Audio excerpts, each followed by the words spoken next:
TWCC kids, Miss Melissa here. Today we're going to be looking at 1 Kings chapter 19 about two guys, one named Elisha and one named Elijah.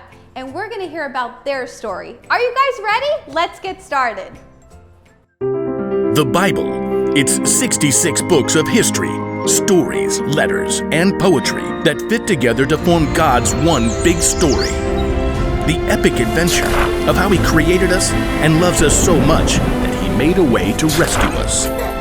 As we travel through the Bible, from Genesis to Revelation, we discover people who met God and found their lives changed forever. And now for an amazing story. Inspired by the book of 1 Kings, chapter 19.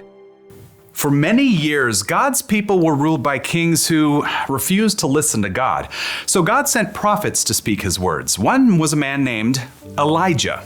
I serve the Lord. Elijah did amazing things through God's power, like calling for rain after 3 years of drought and bringing a dead boy back to life.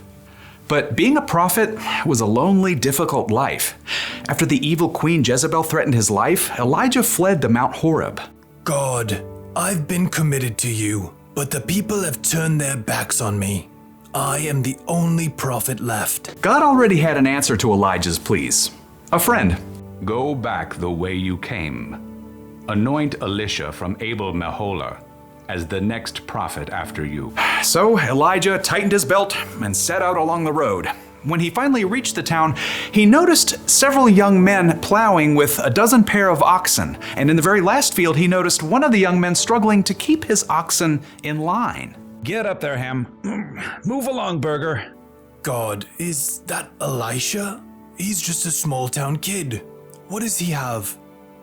Does he have what it takes to be a prophet? But God had chosen Elisha, so Elijah tramped through the muddy field to greet the young man. Elisha. Elisha blinked in surprise when he saw the prophet. Whoa, Burger. Elijah marched right up to Elisha and threw his very own cloak over the young man's shoulders. It was a sign that God had chosen Elisha to be Elijah's assistant. Me? You're choosing me? Elijah turned and walked away. Elisha dropped the reins and ran after. Wait, just let me say goodbye to my family. Then I'll come with you. Go right ahead. I'm not making you do anything. Yes, sir. Right then and there, Elisha broke apart his plow and used the wooden pieces to start a fire. He cooked a meal and called all his family and friends over to share it with him. I'm leaving to travel with Elijah. Goodbye, everyone. Then Elisha set out on the road beside Elijah. I don't really know how to be a prophet, or even a prophet's assistant.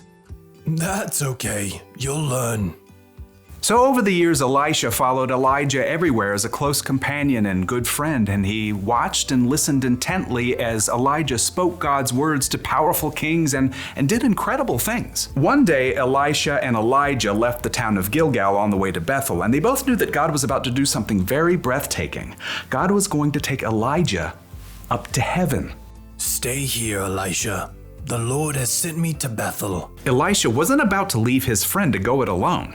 As sure as the Lord and you are alive, I won't leave you. At Bethel, the same thing happened.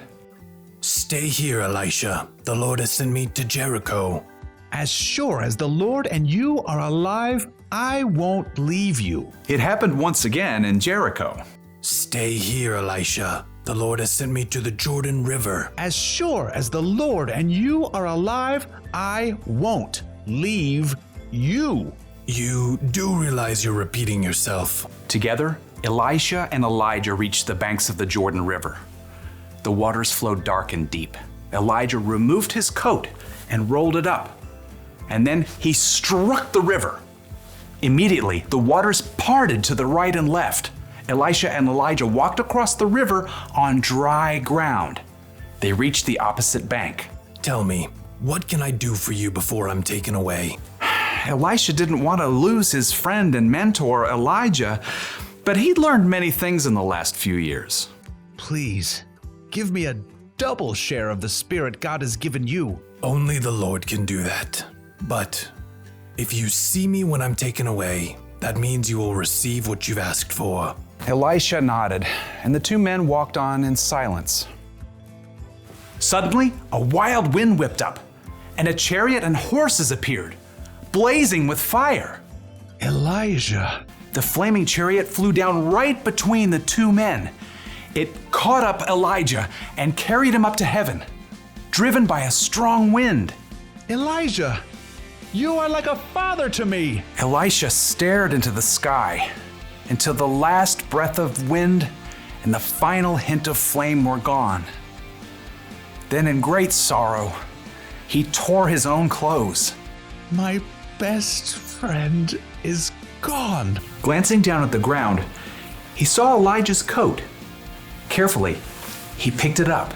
I wonder. Elisha hurried back to the bank of the Jordan River. Again, the water flowed hard and fast. On the opposite bank, a group of prophets from Jericho watched. Look, there's Elisha.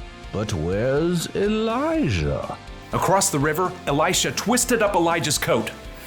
He called out in a loud voice, Where is the power of the Lord? Where is the power of the God of Elijah? Then Elisha struck the water just as Elijah had done.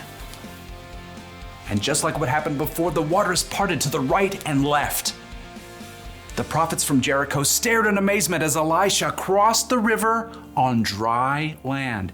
The spirit God gave to Elijah has been given to Elisha. It was true. Elisha had been faithful to follow and learn from Elijah for many years, and now God's spirit was with Elisha just as it had been with his friend.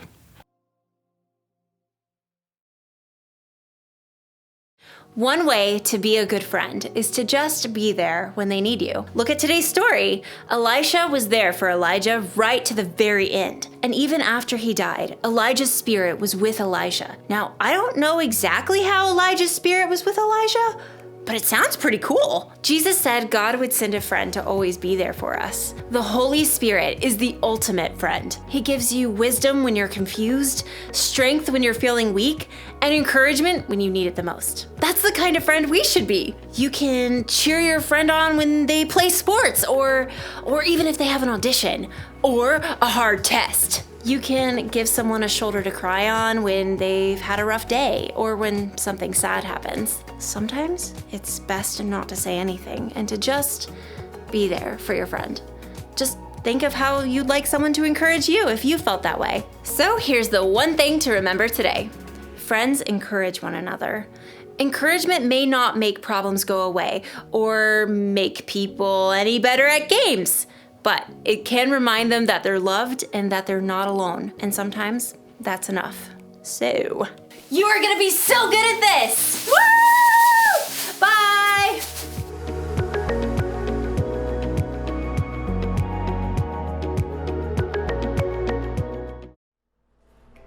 And remember, when we believe and put our faith in Jesus, we have the Holy Spirit living inside us. The Spirit encourages us and helps us encourage other people too. There are so many ways to encourage our friends. The possibilities are endless. I bet you can think of creative ways to encourage your friends through this difficult time of not being in school. I know you all can be creative. Can you say this with me? Friends encourage one another. Well, that's all I have for us today. I do hope you all have a happy Sunday, and I'll see you soon. Bye!